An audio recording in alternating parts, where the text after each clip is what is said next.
Hello my dear friends, कैसे हैं आप लोग। दोस्तों, मेरा नाम है जेपी और आप देख रहे हैं हमारा यूट्यूब चैनल ज्ञानकुंज इंस्टीट्यूट। दोस्तों, आज हम उत्तराखंड के टॉपिक के ऊपर पंचायती राज व्यवस्था के बारे में चर्चा करेंगे, है ना।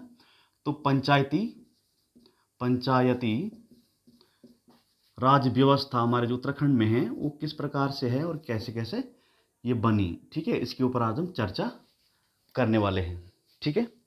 तो सबसे पहले हम ये देखना चाहते हैं कि पंचायती राज व्यवस्था आखिर है क्या, किसके लिए ये व्यवस्था बनाई गई है। तो जाहिर सी बात आप देख ही लिया होगा कि देखो, पंचायतों में पंचायतों में कैसे राज किया जाए, कैसे शासन प्रणाली को व्यवस्थित किया जाए, कैसे पंचायतों को, ग्रामों को सुदृढ़ किया जाए, उसके लिए एक व्यवस्था लाई गई हमारे देश में। उस व्यवस्था को हम क्या बोलते हैं, पंचायती राज व्यवस्था। और पंचायतों में किस प्रकार का शासन प्रशासन चलाया जा सके, है ना। तो ग्रामीण क्षेत्रों में हम क्या बोल सकते हैं, पंचायती राज जो व्यवस्था है वो क्या है, ग्रामीण क्षेत्रों में स्वशासन का विस्तार और सुदृढ़ीकरण करना ही पंचायती राज व्यवस्था का एक पार्ट होता है या कहलाता है, ठीक है। अगर हम बात करें मेरे साथियों, आज़ादी के बाद की अगर हम बात करते हैं, जब हमारा संविधान का निर्माण हुआ था, तो उस संविधान निर्माण में पंचायती राज अधिनियम मेरे साथियों, पंचायती राज अधिनियम 1947 ये हमारे संपूर्ण देश में लागू हुआ था।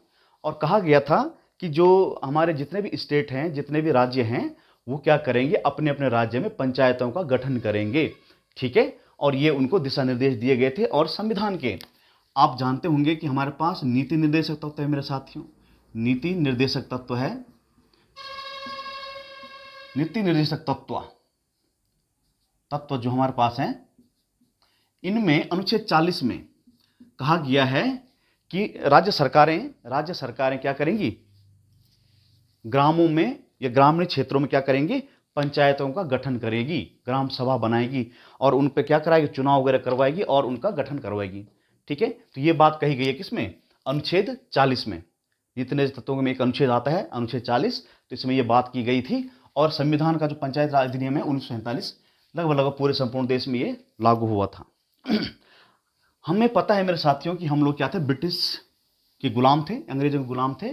तो उस समय हमारे कुछ हिस्ट्री हम बात करते हैं तो बहुत पहले लगभग 1882 के ईस्वी के आसपास, मतलब 82 ईस्वी में ही, 1882 में हमारे यहाँ वायसराय हुआ करते थे जिनका नाम था लॉर्ड रिपन। क्या नाम था मेरे साथियों, लॉर्ड रिपन। तो इस लॉर्ड रिपन ने क्या किया, देखा कि भाई हमारे यहाँ पर जहाँ जहाँ हमारे वायसराय वगैरह हैं, जहाँ जहाँ हमारे जो कार्यकर्ता हैं, वहाँ वहाँ तो शासन ठीक चल रहा है, लेकिन गाँव में अगर हम जाते हैं, दूर दराज ग्राम में कहीं जाते हैं, ग्रामीण क्षेत्रों में जाते हैं, तो वहाँ पर शासन व्यवस्था सुचारू रूप से नहीं चल पा रही है, या फिर जो फायदा हम ग्राम सभाओं को देना चाहते हैं या दूर दराज के क्षेत्रों को व्यक्तियों को देना चाहते हैं, वो सुविधा उनको पहुँच ही नहीं रही है। तो इन्होंने क्या किया, ब्रिटिश सरकार को 1882 में क्या किया, पंचायती राज विधेयक बनाकर भेजा कि सरकार कि साहब भाई, आप यहाँ पे क्या, हमारे भारत में क्या करो, पंचायतों को गठन करने का काम करना हमें है, और ये विधेयक यहाँ भेजा, ठीक है। और इसी विधेयक के आधार पर आज हमारा देश जब आज़ाद हुआ था, उसके बाद ये अधिनियम वगैरह बने पंचायत राज व्यवस्था के लिए। तो इसलिए हमारे इस देश में पंचायत राज व्यवस्था लाने के कारण या बात करने के कारण, हमारा जो ये वायसराय हुआ करते थे लॉर्ड रिपन को, तो इनको कहा जाता है जनक। किसका कहा जाता है, पंचायती राज व्यवस्था का, भारत में पंचायती राज व्यवस्था का जनक माना जाता है किसको, लॉर्ड रिपन को माना जाता है। सबसे पहले इन्होंने ही शुरुआत की थी। अगर हिस्ट्री की हम बात करें भाई अभी, है ना, अब देखते हैं। दोस्तों, हमारे देश में 1947 वाला अधिनियम पारित हुआ था एक। और एक साथी हमारे पास जो जब हमारा देश आज़ाद हुआ तो उसके बाद क्या हुआ था, सामुदायिक, केंद्र सरकार ने क्या किया, जो हमारी नेहरू सरकार थी उन्होंने क्या किया, सामुदायिक विकास कार्यक्रम कार्यक्रम 1952 और राष्ट्रीय, मतलब इस पंचायत राज व्यवस्था को स्वरूप देने के लिए हमारी केंद्र सरकार ने भी बहुत सारे कार्य किए। तो हम इसका देख रहे हैं, जनरेशन देख रहे हैं। उत्तराखंड जो पंचायत राज व्यवस्था हम पढ़ने वाले हैं उसका हम जनरेशन देख रहे हैं कि किस किस प्रकार से हमारा उत्तराखंड में पंचायत राज व्यवस्था का गठन हुआ। तो हिस्ट्री में हम जा रहे हैं अगर, तो राष्ट्रीय विकास सेवा कार्यक्रम, ये 2 कार्यक्रम चलाए गए थे। ये चलाया गया था 1953 में केंद्र सरकार के द्वारा। सामुदायिक विकास कार्यक्रम 1952 में चलाया गया था और राष्ट्रीय विकास कार्यक्रम 1953 में चलाया गया था, और काफ़ी हद तक ये सक्सेस भी रहा था, ठीक है। लेकिन कुछ खामियां थी जो इसको पीछे करती थी। तो इसके लिए क्या किया गया साथियों, उस समय हमारे पास एक आयोग हुआ करता था, 1957 की बात है, आयोग हुआ करता, उसको हम बोलते हैं योजना आयोग। योजना आयोग क्या हुआ करता था, योजना आयोग हुआ करता था। और इस योजना आयोग को आज हम क्या बोलते हैं, नीति आयोग के नाम से भी जानते हैं। नीति आयोग के नाम से जानते हैं, है ना, नीति आयोग। अभी ये क्या है, नीति आयोग है।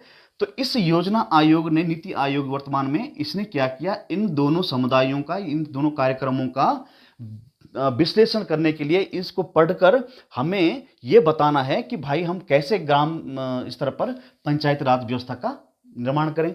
तो इसके लिए क्या किया, इन दोनों को पठन पाठन के लिए या इसके ऊपर कार्य करने के लिए, बहुत डिटेल में जानने के लिए इन्होंने एक समिति बनाई थी। क्या बनाई थी, एक समिति का निर्माण किया। और उस समिति के जो अध्यक्ष थे वो थे बलवंत राय मेहता। और यही बलवंत राय मेहता इस समिति के अध्यक्ष थे, और इस समिति को बलवंत राय समिति के नाम से भी जाना जाता है, बलवंत राय मेहता समिति। इसको इन दोनों कार्यक्रमों का पठन पाठन करना था और चर्चा करनी थी कि हम कैसे पूरे देश में पंचायत राज व्यवस्था को सुचारू रूप से चला सकते हैं या स्थापित कर सकते हैं, कैसे पंचायतों को मजबूत किया जाए। तो इस समिति ने क्या किया, नवंबर 1957 में ही, कुछ ही महीनों बाद ही, अपनी रिपोर्ट इस आयोग को सौंप दी कि भाई मैंने जो अध्ययन करना था मैंने कर दिया है, और क्या क्या व्यवस्थाएं होनी चाहिए, अगर आपको ठीक लगती हैं तो आप इसको अपना सकते हैं, और जो ग्रामीण जो प्रांत हैं वहां पर आप स्वशासन दे सकते हैं, ठीक है। तो नवंबर 1957 में इन्होंने क्या किया, अपनी रिपोर्ट सौंपी। अब इस रिपोर्ट में क्या कहा गया, बलवंत राय जो समिति थी, जिसकी अध्यक्ष थे बलवंत राय, इन्होंने समिति बनाई थी। और इस समिति ने क्या डिसाइड किया कि भाई, रिपोर्ट में क्या किया गया, अगर आप ग्रामीण क्षेत्रों के, दूरस्थ क्षेत्रों का अगर आप विकास करना चाहते हैं तो आपको क्या करना पड़ेगा, त्रिस्तरीय, वेरी इंपॉर्टेंट भाई, त्रिस्तरीय पंचायतों का निर्माण करना होगा। ये मेरा सुझाव है, ये हमारी समिति का क्या ये सुझाव है, आप त्रिस्तरीय पंचायतों का निर्माण करें। अभी त्रिस्तरीय पंचायतें क्या थी, नंबर इसमें एक बात की गई, जो हमारे त्रिस्तरीय होंगे वो क्या क्या है, नंबर 1, आप ग्राम स्तर पर काम करेंगे, ग्राम स्तर पर पंचायत बनाएंगे, ठीक है। दूसरा आप क्या करेंगे, ये जो पंचायत है आप क्या करेंगे, मध्यवर्ती स्तर पर आप क्या करेंगे, पंचायतों का निर्माण करेंगे। और तीसरा, आप जिला स्तर पर काम कीजिए, जिला स्तर पर आप काम कीजिए और पंचायतों का निर्माण कीजिए।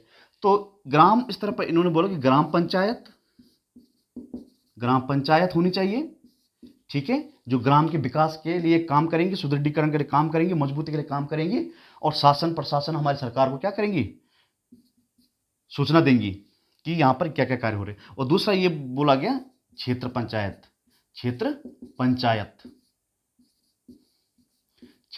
और तीसरा जो है जिला पंचायत का गठन किया जाए, जिला पंचायतों का गठन किया जाए। और बोला गया कि इसमें क्या क्या होगा, कौन व्यक्ति किस तरह से चुना जाएगा, ये सारी व्यवस्थाएं इसने की। इसको हम लास्ट में देखेंगे। ये इस समिति ने, कौन सी समिति ने, बलवंत राय मेहता समिति ने इस रिपोर्ट को क्या किया, दे दिया। और इस रिपोर्ट को 1958 में राष्ट्रीय विकास परिषद समिति ने क्या कर दिया, एक्सेप्ट कर दिया, स्वीकार किया। किसने किया, राष्ट्रीय विकास परिषद ने इसको क्या कर दिया, स्वीकार किया कि आपका जो कहना वो बिल्कुल सही है, ठीक है। और इसी कारण अब तक जो जनक जो बने हुए थे, कौन थे, ब्रिटिश नागरिक जो जनक थे हमारे पंचायत राज व्यवस्था के, वो कौन थे, लॉर्ड रिपन। और इसी कारण, इस रिपोर्ट के कारण, इतनी सही रिपोर्ट थी ये, इसी कारण हमारे यहाँ पर भारत में जो भारतीय व्यक्ति के रूप में अगर हम देखें, तो भारतीय व्यक्ति के रूप में देखें तो बलवंत राय मेहता को, इन मेहता साहब को, बलवंत राय मेहता को पंचायती राज, भारत में पंचायती राज का वास्तविक जनक कहा जाता है या जनक कहा जाता है। बात समझ में आ रही है आपको? ब्रिटिश नागरिक तो लॉर्ड रिपन थे, लेकिन पंचायती राज व्यवस्था को कैसे लाना है, कैसे क्या करना है, उसकी डिटेल की जानकारी जो हमें किस समिति के आधार पर मिली? मेहता की समिति, बलवंत राय मेहता की समिति के आधार पर मिली। इस कारण इसको क्या बोलते हैं हम लोग?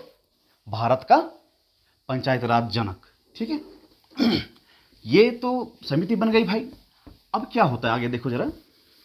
इस समिति के आधार पर, इस समिति के आधार पर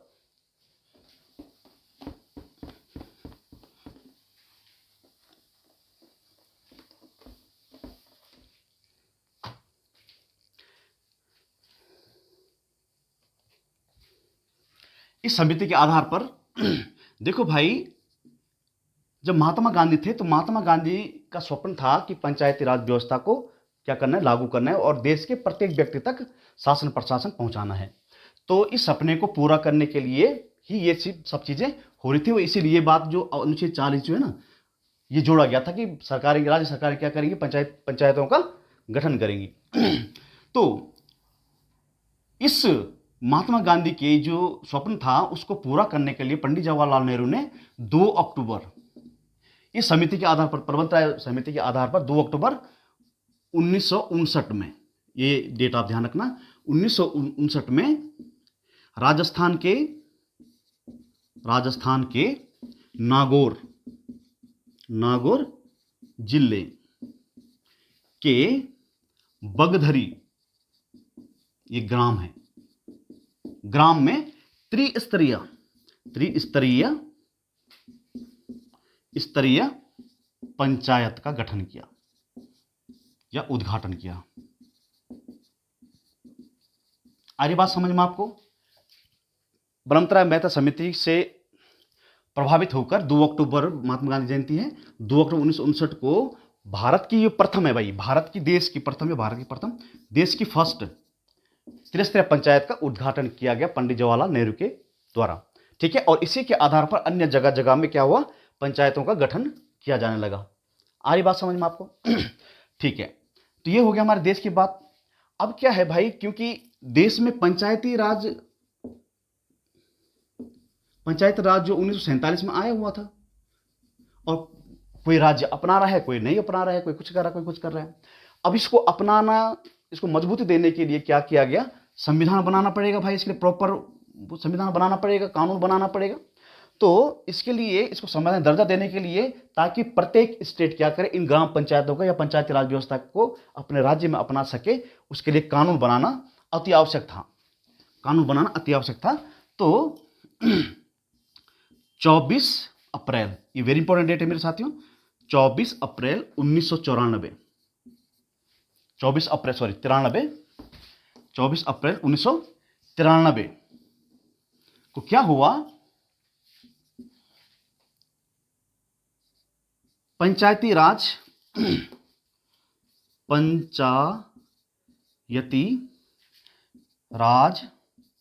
व्यवस्था को सुचारू रूप से कानूनी व्यवस्था देने के लिए क्या किया गया?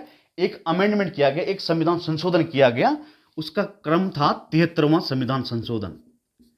क्या किया गया? 24 अप्रैल 1993 में जो ये कानून हम बना रहे, जो संशोधन होने वाला है, उस संशोधन को इस समय लागू किया गया 1993 में। और उस संविधान था 73वां संविधान था, 73वां संविधान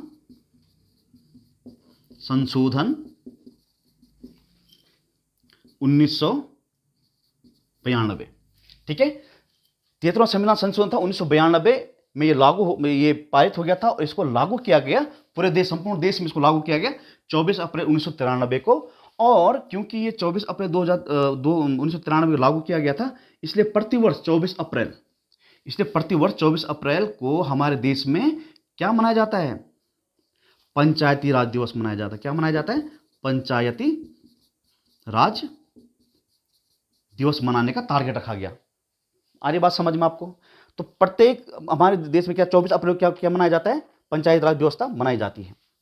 ठीक है भाई, तो यहाँ तक की सूचना हमें तो ये बता कि कैसे कैसे हमारे यहाँ पे संविधान का निर्माण हुआ और कैसे कैसे ये सब हुआ।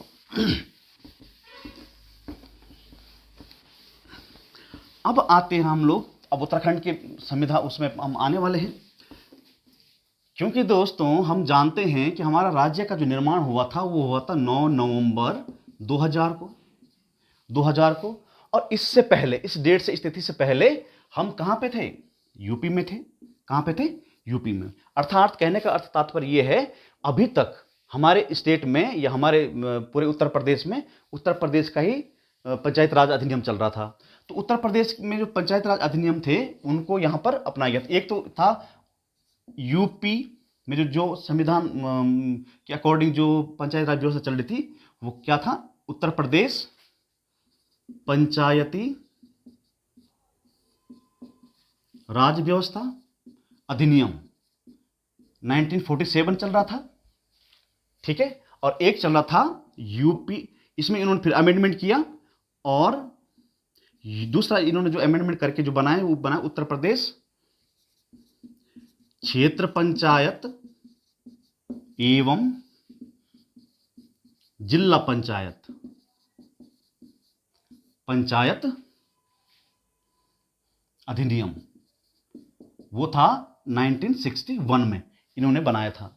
और पूरे संपूर्ण उत्तर प्रदेश में यही, क्योंकि हमारा उत्तराखंड भी इसी में है, तो यही वाला लागू हुआ था, ठीक है ना, चल रहा था। लेकिन आगे क्या हुआ? 4 अप्रैल को क्या किया? 4 अप्रैल 1994 में इन्होंने इसमें फिर से अमेंडमेंट किया, मतलब संशोधन किया उत्तर प्रदेश सरकार ने, और उत्तर प्रदेश पंचायती राज अधिनियम, इस अधिनियम को पूरे देश में, 94 वाला है 1994, इसको संपूर्ण देश में क्या कर दिया? इसको लागू कर दिया, ठीक है। किसको? उत्तर प्रदेश पंचायत राज अधिनियम को पूरे उत्तर प्रदेश में इसको लागू कर दिया, ठीक है। और ये जो 1994 वाला जो अधिनियम था, इसको पूरे उत्तर प्रदेश में लागू करने का मतलब क्या था कि हमारा उत्तराखंड भी यही था, तो इसलिए यही वाला संविधान, ये जो पंचायतों के लिए बना हुआ है, यही चलता रहेगा, ठीक है। तो जब हमारी जो सरकारें बनी, जब हमारी निर्वाचित सरकार उत्तराखंड में आई जब, तो उन्होंने भी क्या किया? ये 1994 वाला जो अधिनियम है ना, इसी को हमारे राज्य में अपनाया, ठीक है। तो जो 2002 में हमारे उत्तराखंड में जो निर्वाचित सरकार आती है, निर्वाचित सरकार जो आती है मेरे साथियों, इस निर्वाचित सरकार ने क्या किया? यही वाला संविधान, ये मतलब संविधान, मतलब पंचायत राज का जो संविधान में जो बनाया गया था, कानून बनाया गया था, 73वां संविधान संशोधन है ना, तो इसी को हमारे राज्य ने अपनाया। आगे चलकर हम देखें अगर, तो आगे चलकर हम बात करें तो 2008 में डेट थी मेरे साथियों, मार्च 12 मार्च 2008। 12 मार्च 2008 को खंडूड़ी सरकार ने क्या किया? आपको पता होगा, ये जो यूपी 1994 वाला जो पंचायत राज अधिनियम है, इसमें संशोधन किया, क्योंकि यही लागू था हमारे यहाँ पे, इसमें संशोधन किया, इसको हटाया नहीं, इसमें संशोधन किया। और उन संशोधन में एक नई पहला अमेंडमेंट किया, फर्स्ट अमेंडमेंट इसमें किया गया। और फर्स्ट अमेंडमेंट में क्या बात हुई कि जो महिलाएं हैं, महिला जो प्रतिनिधि हैं, जो प्रधान बनेगी या क्षेत्र पंचायत सदस्य बनेगी या जिला पंचायत सदस्य बनेगी, उसमें क्या किया? इन तीनों पंचायतों में, ग्राम पंचायत में, क्षेत्र पंचायत में और जिला पंचायत में, इनको पहले 33% आरक्षण हुआ करता था 1994 अमेंडमेंट उसमें पंचायत राज में, और 2008 से इसको 50% कर दिया। इस आरक्षण को क्या कर दिया? 50% कर दिया और ये लागू कर दिया, ठीक है। ये पहला अमेंडमेंट हुआ। लेकिन अभी आप देख रहे होंगे, अभी तक हमारा अपना कोई पंचायत राज अधिनियम है ही नहीं, ठीक है। हमारा कोई अपना पंचायत राज अधिनियम अभी तक है नहीं। तो देखो दोस्तों, 2016 में त्रिवेंद्र सरकार आती है और इन्होंने अपना ये यूपी वाला इसको हटाकर अपना पंचायत राज अधिनियम लाया, ठीक है। तो उसका नाम रखा गया उत्तराखंड पंचायती राज अधिनियम 2016, 2016 लाया गया और इसी पंचायती राज अधिनियम को हमारे राज्य में स्वीकार किया गया, लागू किया गया है। ठीक है, अब देखिए जो अपना वाला जो हमारा जो क्या है ये पंचायत राज अधिनियम है, इसमें संशोधन होता है। फिर से इसमें क्या होता है मेरे साथियों, संशोधन किया जाता है। संशोधन किया जाता है कब, 19 मतलब 2019। कब किया जाता है, 2019 में इसमें फर्स्ट अमेंडमेंट होता है। आपको मालूम होगा त्रिवेंद्र सरकार जब थी तो उन्होंने क्या किया, इसमें क्या किया, इस अमेंडमेंट किया था। ठीक है, तो इसमें अमेंडमेंट किया गया, तो इस अमेंडमेंट में क्या बातें निकल कर बाहर आती हैं, वो था, ये फर्स्ट संशोधन था मेरे साथियों ना, इस पंचायत राज अधिनियम में ये पहला संशोधन था। और उस संशोधन में क्या बातें कही गई, पहला संशोधन था और दो बातें इसमें हुई, दो शर्तें इसमें रखी गई कि भाई जो चुनाव लड़ रहा है, जो व्यक्ति चुनाव लड़ रहा है वह 10th पास होना चाहिए, और वो जो 10th पास वाला होगा वो होगा सामान्य श्रेणी का व्यक्ति। वो क्या होगा, सामान्य श्रेणी का व्यक्ति होगा, सामान्य कैटेगरी का व्यक्ति होगा। और साथ ही साथ 8th पास कैटेगरी, 8th पास वाला जो व्यक्ति होगा वो होगा SC ST OBC या फिर महिला। तो महिला किसी भी उसकी हो सकती है कैटेगरी की, सामान्य कैटेगरी की हो सकती है, कहीं की हो सकती है, लेकिन महिला होगी या SC ST OBC होगा, उनके लिए 8th पास होना जरूरी होगा, तभी वो चुनाव लड़ सकेगा, प्रधान का, क्षेत्र पंचायत सदस्य का और ये जिला पंचायत सदस्य का। ठीक है, और दूसरी बात इसमें यह कही गई कि केवल दो बच्चे वाले ही व्यक्ति क्या कर सकेंगे, इस चुनाव में प्रतिभाग कर सकेंगे। अगर 2 से अधिक संतान वाला जो व्यक्ति होगा वो क्या होगा, इससे बाहर हो जाएगा। इस पर फिर बातें उठी कि भाई 2 बच्चे वाला है तो कैसे होगा, हो सकता है कि भाई मानवा जो चुनाव लड़ रहा है वो व्यक्ति हो और उसका तीसरा बच्चा हो जाए पैदा चुनाव लड़ने के बाद, तब क्या होगा।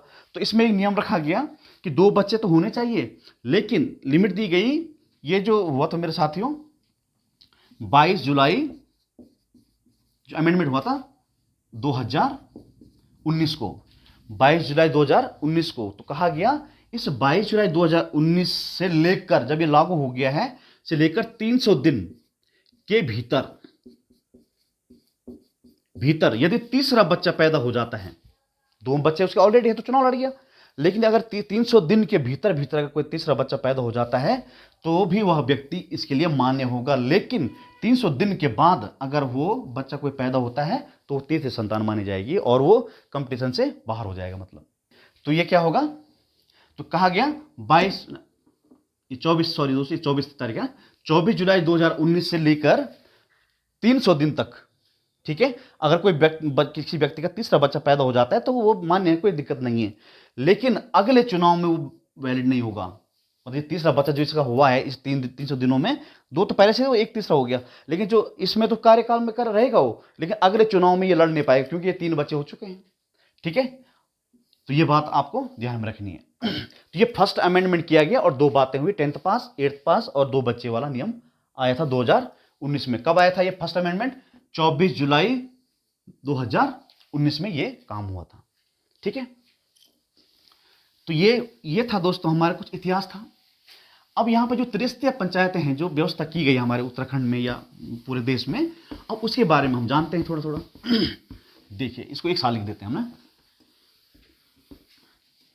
तो त्रिस्तरीय जो पंचायत राज व्यवस्था है, इसके 3 पार्ट किए गए हैं। 3 प्रकार से हमारे पास क्या स्थानीय स्वशासन की व्यवस्था की गई है। नंबर 1 है ग्राम पंचायत, इसको एक साथ देखेंगे हम लोग। दूसरा है मेरे साथियों क्षेत्र पंचायत, और तीसरा अंतिम है हमारे पास त्रिस्तरीय जो पंचायत राज व्यवस्था है वो है जिला पंचायत। ठीक है, ये 3 पंचायतें हमारे पास हैं। ठीक है, जो सबसे छोटी इकाई है जो पंचायतों में वो है, ये सबसे छोटी इकाई है, ये मध्यम इकाई है। ये मध्यम इकाई क्या है, ये ग्राम पंचायत और जिला पंचायत के बीच में एक कड़ी का काम करती है। ठीक है, और ये है सबसे ऊपर की कड़ी। ठीक है, अगर हम ग्राम पंचायत की बात करते हैं मेरे साथियों, तो आपने एक सुना होगा ग्राम सभा, इधर बगल में लिख देते हैं इसको। एक होती है इसमें ग्राम सभा और एक होती है ग्राम पंचायत। तो ग्राम सभा क्या होती है और ग्राम पंचायत क्या होती है, इसके बारे में थोड़ा जानना जरूरी है। देखो दोस्तों, ग्राम सभा जो है वो 18 वर्ष या ऊपर वाले जितने भी व्यक्ति हैं, 18 वर्ष या 18 वर्ष से ऊपर जितने भी व्यक्ति हैं, उन सभी लोगों के समूह को हम बोलते हैं क्या? ग्राम सभा। ठीक है, मतलब एक व्यक्तियों के समूह को मान लो अगर, तो उसको बोलते हैं ग्राम सभा। और इन्हीं व्यक्तियों में से जो व्यक्ति चुनकर प्रधान बनेगा, उप प्रधान बनेगा मेरे साथियों, प्रधान बनेगा चुनाव के माध्यम से, और सदस्य बनेंगे, वार्ड सदस्य बनेंगे, वार्ड सदस्य जो बनेंगे, वार्ड सदस्य जो बनेंगे, ये बनाएंगे ग्राम पंचायत। ये क्या बनाएंगे? ग्राम पंचायत। तो ग्राम पंचायत क्या होगी? प्रधान, उप प्रधान और सदस्य गणों से मिलकर ग्राम पंचायत बनती है। और ग्राम सभा किससे बनती है? उस गांव में रहने वाले व्यक्तियों से, लोगों से मतलब। ठीक है, और 18 साल या 18 साल से ऊपर के व्यक्तियों से। ठीक है, तो छोटे बड़े सभी होंगे, लेकिन एक मानक रह गया इतना होगा। तो आप समझ गए होंगे ग्राम पंचायत क्या है। ठीक है, अब यहां पर ग्राम पंचायत में क्या होता है मेरे साथियों? ग्राम पंचायत जब चुनाव होता है तो उसमें 18 वर्ष से ऊपर का व्यक्ति क्या करेगा? ये व्यवस्था की गई पंचायत राज व्यवस्था में 18 वर्ष या इससे ऊपर का व्यक्ति क्या करेगा? चुनाव वोट करेगा, और जो व्यक्ति चुना जाएगा वो क्या होगा? प्रधान बनेगा। ठीक है, तो 18 वर्ष का। और जो प्रधान बनने का जो कैंडिडेट है उसकी एज जो है 21 वर्ष होनी चाहिए। तो यहां भी 21 वर्ष है और यहां भी 21 वर्ष की एज होनी चाहिए। वोटर भी 18 वर्ष का होना चाहिए, और यहां भी 18 वर्ष से ऊपर होना चाहिए। ठीक है, अब हम बात करते हैं मेरे साथियों, क्या हमारे द्वारा चुने गए व्यक्ति ही यहां पे काम करते हैं? नहीं, सरकार अपने स्तर पर अपना एक कार्यकर्ता, अपना एक कर्मचारी प्रत्येक पंचायत में नियुक्त करती है, ताकि इन लोगों का कार्य कैसे चल रहा है, क्या चल रहा, हमें रिपोर्ट करते रहे और उनका व्याख्यान करते रहे। ठीक है, तो ग्राम सभा में जो सचिव होता है, जो काम करता है ग्राम में, वो होता है वीडीओ। वो कौन होता है मेरे साथियों? वीडीओ। और जो ग्राम पंचायत के लिए जो काम करता है, जो सरकारी कर्मचारी होता है, वो होता है वीपीडीओ। और वीपीडीओ भर्ती में भी आजकल आई हुई है, और वीपीडीओ इससे पहले आई हुई थी। ठीक है, तो ये होता है विलेज डेवलपमेंट ऑफिसर, मतलब ग्राम विकास अधिकारी। और ये हो गया ग्राम पंचायत विकास अधिकारी। ग्राम पंचायत विकास अधिकारी ये होता है जो सचिव होता है। किसका? ग्राम पंचायत का सचिव कौन होता है? ये होता है। ग्राम सभा का सचिव कौन होता है? वीडीओ, विलेज डेवलपमेंट ऑफिसर, ग्राम विकास अधिकारी। ठीक है, और ये होता है विलेज डेवलपमेंट ऑफिसर। तो ये है भाई इनके सचिव। अब इसके सचिव की मैं बात करता हूं। इसका सचिव जो होता है, अब यहां भी चुनाव वैसा ही होता है भाई, इक्कीस साल का होना चाहिए, ये होता है। अब एक बात यहां पे एक चीज देखने की, ये जो व्यक्ति है प्रधान है और जो वार्ड मेंबर है, ये प्रत्यक्ष चुनाव से आते हैं। ये क्या आते हैं मेरे साथियों? प्रत्यक्ष चुनाव से आते हैं। और यहां पर अगर हम बात करते हैं, यहां पर लिख देते हैं इसको, यहां पर सचिव में पहले लिख दूं, पहले बताऊं मैं आपको। तो यहां पर जो क्षेत्र पंचायत सदस्य होते हैं, यहां पर जो सदस्य होते हैं मेरे साथियों, वो आते हैं प्रत्यक्ष चुनाव से। किससे आते हैं? प्रत्यक्ष चुनाव से आते हैं। 21 वर्ष की एज होना चाहिए। दूसरा, क्षेत्र पंचायत की बात कर रहे हैं, इसमें जो इसका जो प्रमुख होता है, जो मुख्य जो अध्यक्ष होता है, वो होता है प्रमुख, जिसको हम ब्लॉक प्रमुख के नाम से जानते हैं। ठीक है, वो कौन होता है? प्रमुख होता है। और इसका चुनाव होता है अप्रत्यक्ष रूप से। अप्रत्यक्ष रूप से कहने का मतलब क्या है दोस्तों? हमारे द्वारा चुने गए सदस्यों के द्वारा चुना गया सदस्य। और एक इसमें उप प्रमुख होता है। ठीक है, और एक इसमें होता है क्या? कनिष्ठ प्रमुख। एक होता है कनिष्ठ प्रमुख। ठीक है, अब इसका और प्रमुख का क्या होता है? चुनाव होता है अप्रत्यक्ष रूप से, और इसका होता है आपका प्रत्यक्ष रूप से। ठीक है, इसी तरह से जिला पंचायत सदस्यों की बात करते हैं हम लोग। जिला पंचायत सदस्यों की अगर बात करते हैं, तो जिला पंचायत सदस्यों का जो चुनाव होता है, वो होता है प्रत्यक्ष रूप से। ठीक है, और जो अध्यक्ष होता है, जिला पंचायत अध्यक्ष होता है, जो पीठासीन होता है, जो जिला पंचायत जो पीठासीन होता है, अध्यक्ष होता है, उसका चुनाव होता है अप्रत्यक्ष रूप से। मतलब जिला पंचायत सदस्यों के द्वारा क्या होता है? उसका चुनाव होता है। ठीक है, ये बातें हो गई। अब किसी गांव की अगर हम बात करते हैं, गांव की अगर हम बात करें, तो कम से कम 500 सदस्य होने चाहिए, उस वोटर होने चाहिए उस ग्राम सभा में। और ये ग्रामीण क्षेत्रों के लिए मेरे साथ मानक रखा गया है। और अगर शहरी मैदानी क्षेत्रों की अगर बात करते हैं तो कम से कम 1000 लोगों का होना अति आवश्यक है। ठीक है, और यहां पर अगर बात करते हैं तो इसमें जो सदस्य और सबको मिला के कम से कम 5 सदस्य और मैक्सिमम आपके 15 सदस्य होने जरूरी हैं। प्रधान, उप प्रधान, वार्ड मेंबर को मिला के कम से कम 5 लोग होने चाहिए उस गांव में, पंचायत में, या फिर मैक्सिमम कितने होना चाहिए, 15 होना चाहिए। और यहां पर क्या है, 20 होने चाहिए और या फिर मैक्सिमम कितने होने चाहिए, 40। और वैसे यहां पे भी वही मानक है। ठीक है, तो ये था दोस्तों हमारा क्या उसके ऊपर। अगर हम इसकी बात करते हैं, इसका सचिव कौन होता है, सचिव की अगर हम बात करते हैं तो इसका जो सचिव होता है मेरे साथ, वो होता है बीडीओ। और इसके लिए क्या होता है, सीडीओ। इसका क्या होता है, सीडीओ, चीफ डेवलपमेंट ऑफिसर, मुखिया विकास अधिकारी। इसका होता है खंड विकास अधिकारी, ब्लॉक डेवलपमेंट ऑफिसर, मतलब ये खंड विकास अधिकारी इसका सचिव होता है, इसका। ठीक है, और इसका होता है मुखिया विकास अधिकारी। जिला पंचायत अध्यक्ष का क्या होता है, सचिव होता है। जिला पंचायत सचिव कौन होता है, सीडीओ होता है। और इसका क्या होता है, बीडीओ होता है। और इसका वीपीडीओ होता है। तो ये चीज आपने ध्यान रखनी है। क्या होता है इसका पूरा नाम, क्या बोला हमने, ग्राम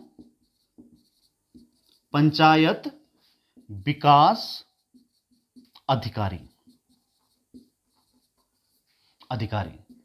किसका होता है, ग्राम पंचायत का सचिव होता है। और ब्लॉक प्रमुख का सचिव कौन होता है, या ब्लॉक उसका पंचायत क्षेत्र पंचायत कौन होता है, सचिव कौन होता है, बीडीओ, खंड ब्लॉक डेवलपमेंट ऑफिस, खंड विकास अधिकारी। ठीक है, सचिव होता है। और सीडीओ होता है किसका, जिला पंचायत का मुखिया विकास अधिकारी या चीफ डेवलपमेंट ऑफिसर। ठीक है, तो ये है दोस्तों हमारे पंचायत राज व्यवस्था हमारे उत्तराखंड में जो अपनाई गई है। ठीक है, वोटर्स वगैरह सबके लिए सेम है, लेकिन सचिव वगैरह चेंज हो जाते हैं। तो इस चीज को ध्यान रखना मेरे साथियों, क्या क्या है, सचिव कौन होता है, क्या होता है। ठीक है, तो ये था हमारा लेक्चर। इसके बाद हम नेक्स्ट टॉपिक के ऊपर चर्चा करेंगे। दोस्तों, अगर आपने हमारा चैनल सब्सक्राइब नहीं किया हुआ है तो प्लीज सब्सक्राइब कीजिए और इस चैनल का फायदा उठाइए। धन्यवाद।